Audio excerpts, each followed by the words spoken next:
Hello and welcome to the first episode of On the Clock. I'm really excited for this series. It is a Q&A. I made a post on Car Throttle about a week ago, and I actually got quite a few responses, so let's just go ahead and jump right into it. The first set of responses is actually from Flux. His first was, he wants to know my thoughts on engine swaps. Well, I have some very strange thoughts about engine swaps, you could probably say, simply because I'm pretty okay with them in most circumstances. I don't like some engine swaps. I don't like it anytime you take a particularly rare engine and get rid of it. Also, I prefer engines to stay within their groups. Like, I prefer American cars to be swapped with American engines, I prefer European cars to be swapped with European engines, and I prefer Japanese cars to be swapped with other Japanese engines. Simply because, to me, it just doesn't seem natural to have a 2JZ powered Corvette or a VR6 powered Civic or, you know, something really strange like that. I'm trying to not state the obvious one. Then there's purists, yes or no. Yes, I am a car purist, so just because I do prefer things to stay within their own groups. Do I listen to music while driving? Sometimes. On really long road trips, on interstates and stuff, I do, but if it's a short trip, it's not worth trying to set up.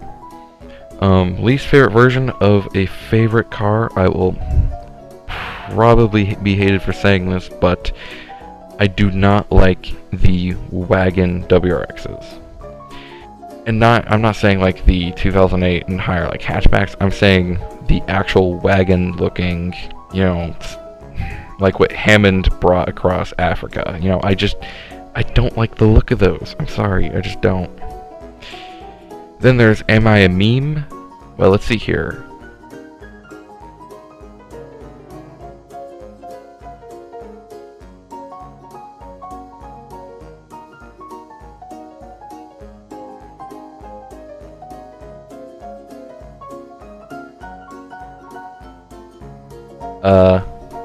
No. Did I eat spaghetti last night? No, I did not. Can I quickscope? Yes. Do I like montage parodies? Yes.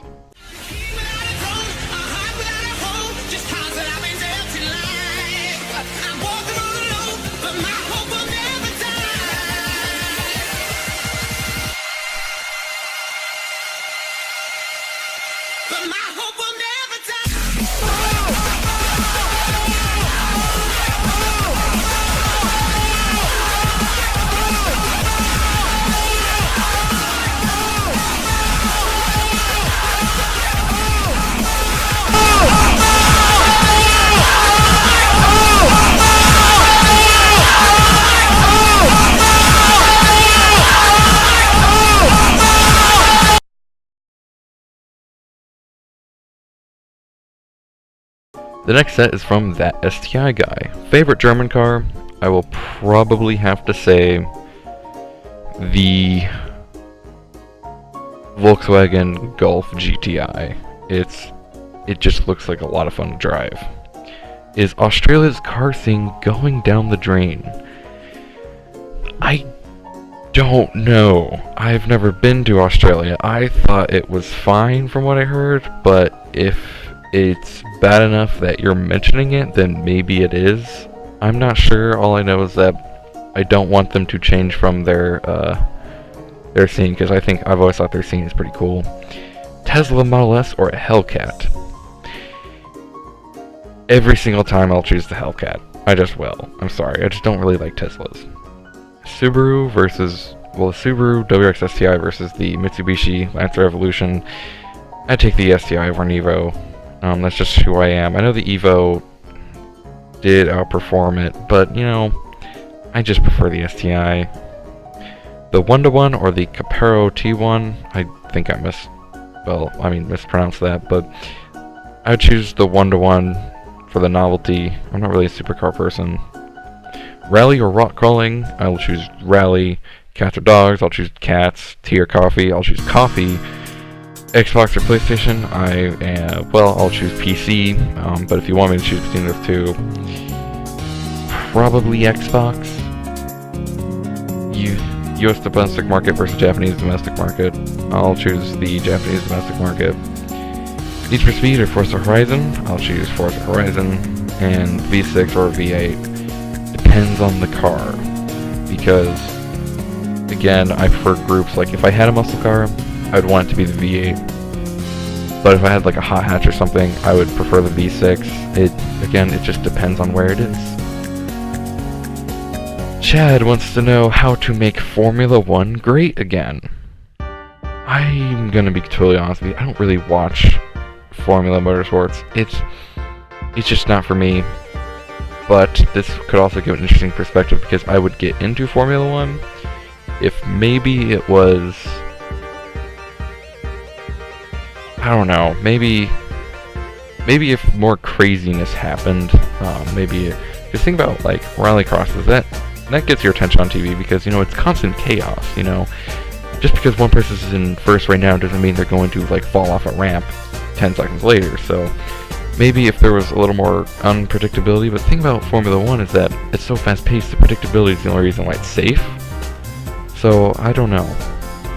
Then he wants to know the best non-all-wheel drive rally cars.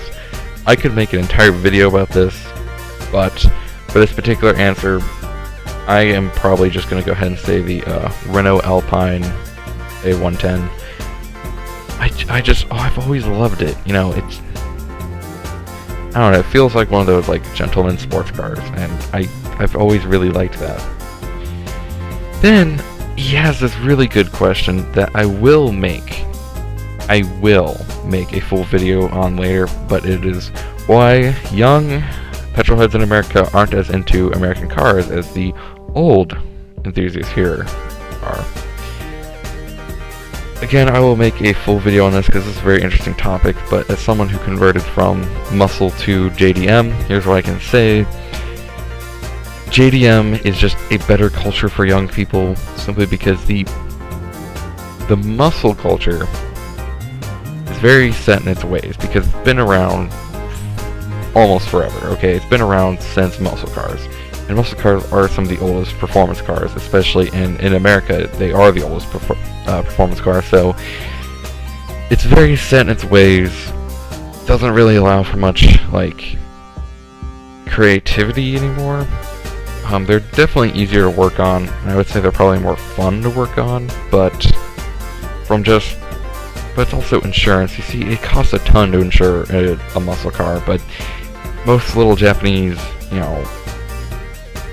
even commuters, which you can have a ton of fun with, it costs nothing to insure, so it's also easier for a young person to get a hold of one. Then he wants to know my automotive bucket list. Oh man. The answer would be too long for this, but I guess I'd love to travel the country in a little hot hatch. I would also like to eventually do hobby motorsport, say like rallycross, although in America it's really hard, I don't know, just something along those lines. I'd also like to eventually have a project car. I don't know what I want for a project car, but I will eventually know. He also wants to know, would I prefer a light and nimble car that has no mechanical grip, or a heavy car with tons of mechanical grip? I'd choose the light and nimble, because I prefer light and nimble over heavy any day of the week. And that's because I feel like I would have more fun with a light and nimble car with no grip. I feel like that's one of those things that you can just mess around with for a weekend.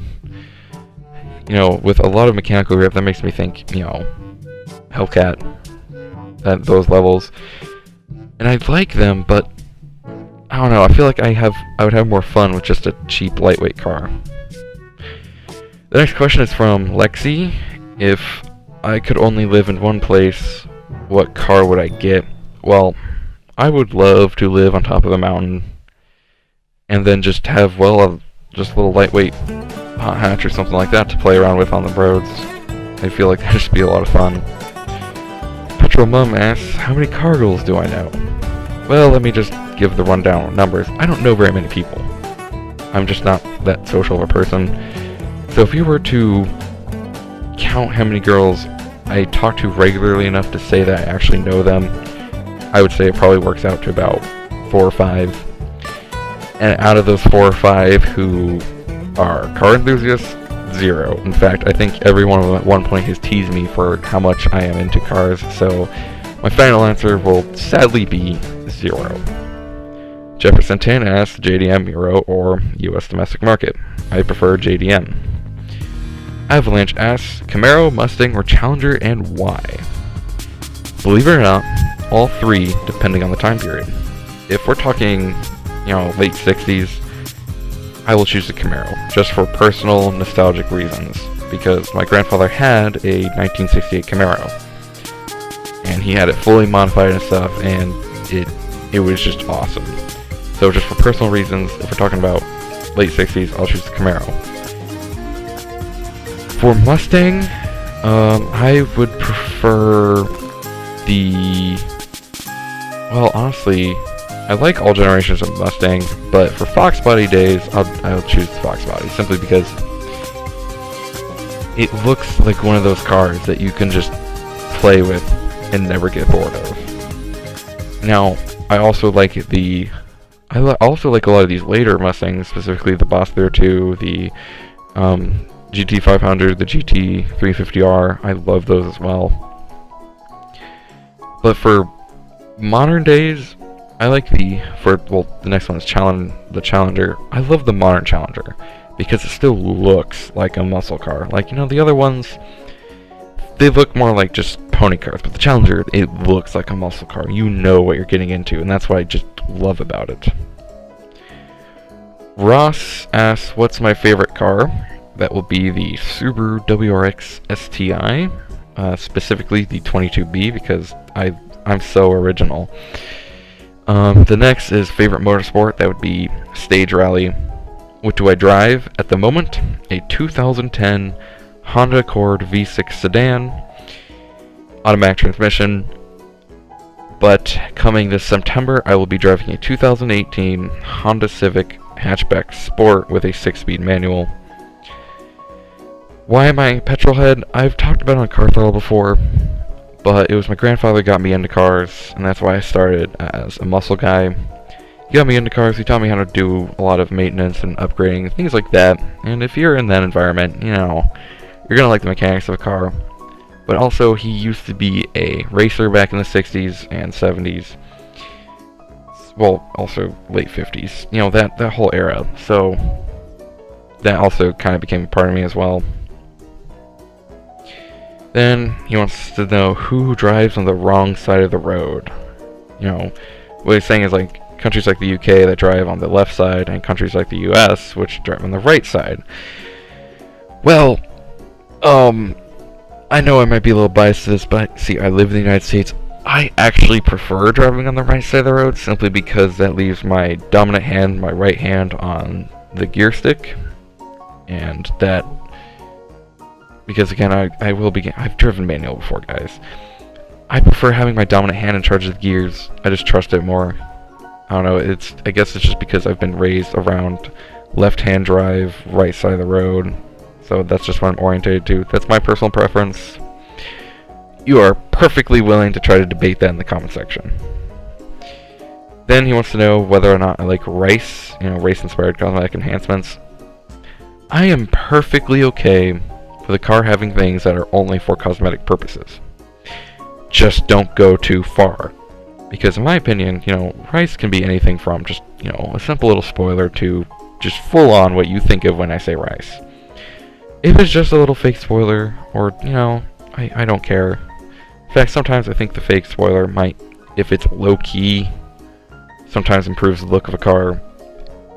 But if it's overdone, it's horrible. Just don't overdo it. Hot Fuzz or Shaun of the Dead. I've never seen start to finish either of those, but from the clips I've seen, I prefer Shaun of the Dead. Do I watch people sleep? No. The brap sound or the graw sound? I prefer the brap because I do like the rotary engine. Batman or Superman? I'm gonna have to say Batman. The reason is this. Superman is either everything or he is nothing.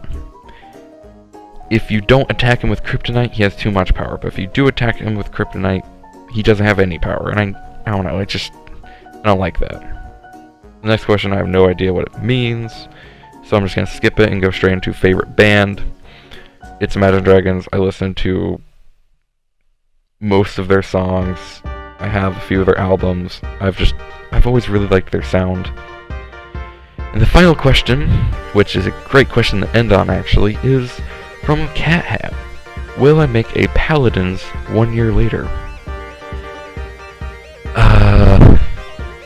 I don't know if that's gonna be yes or no.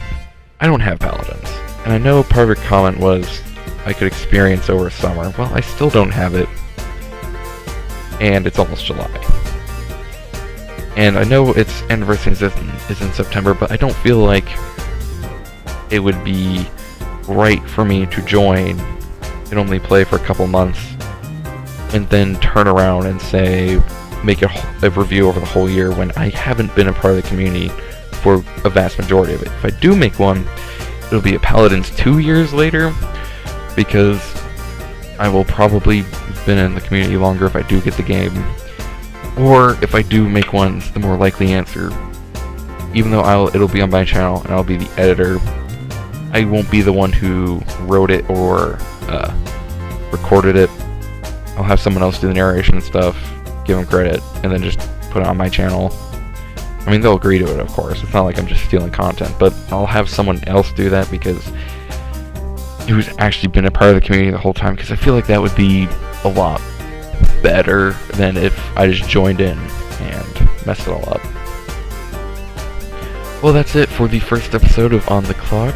If you want to see your questions used in the next On the Clock, or if the topic's good enough, get its own video, then go ahead and leave it in the comment section below, or if you want it to be more likely seen immediately in the comment section of the Car Throttle post, this will be attached to. So make sure you subscribe on YouTube and follow me on Car Throttle. Anyway, this is Klockorino, clocking out.